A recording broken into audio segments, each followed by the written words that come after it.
गिनती अध्याय 23। बालाम का प्रथम आशीर्वचन। तब बिलाम ने बालाक से कहा, यहाँ पर मेरे लिए 7 वेदियाँ बनवा और इसी स्थान पर 7 बछड़े और 7 मेढ़े तैयार कर। तब बालाक ने बिलाम के कहने के अनुसार किया और बालाक और बिलाम ने मिलकर प्रत्येक वेदी पर एक बछड़ा और एक मेढ़ा चढ़ाया।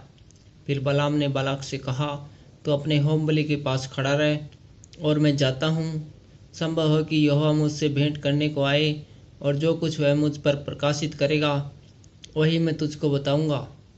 तब वह एक मुंडे पहाड़ पर गया और परमेश्वर बिलाम से मिला और बिलाम ने उससे कहा, मैंने 7 वेदियां तैयार की है और प्रत्येक वेदी पर एक बछड़ा और मेढ़ा चढ़ाया है। यहोवा ने बिलाम के मुंह में एक बात डाली और कहा, बालाक के पास लौट जा और यूं कहना।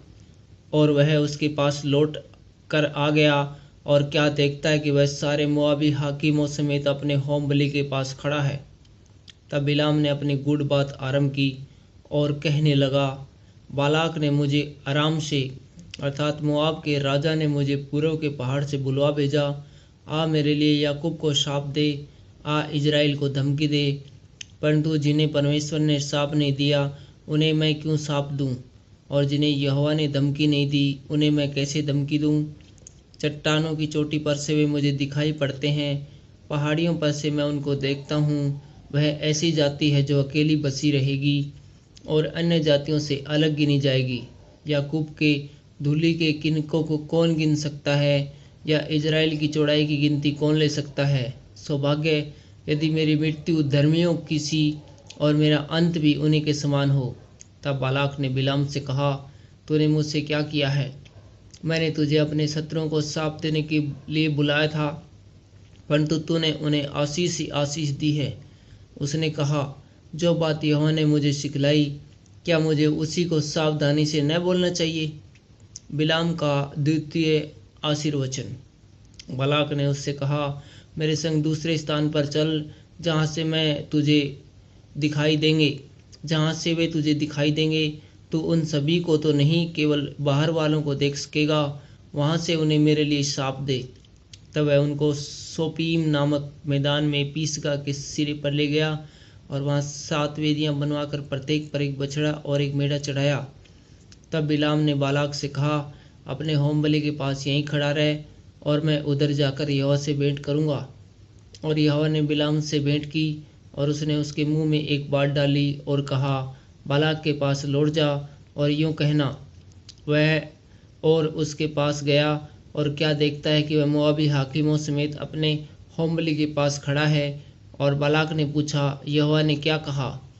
तब बिलाम ने अपनी गूढ़ बात आरंभ की और कहने लगा, हे बालाक, मन लगा कर सुन।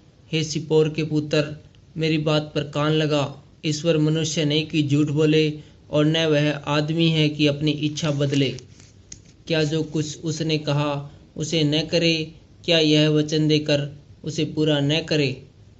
देख, आशीर्वाद ही देने की आज्ञा मैंने पाई है। वह आशीष दे चुका है और मैं उसे नहीं पलट सकता।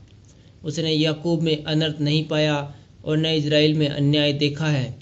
उसका परमेश्वर यहोवा उनके संग है और उनमें राजा किसी ललकार होती है। उसने मिस्र में से ईश्वर ही निकालने के लिए आ रहा है।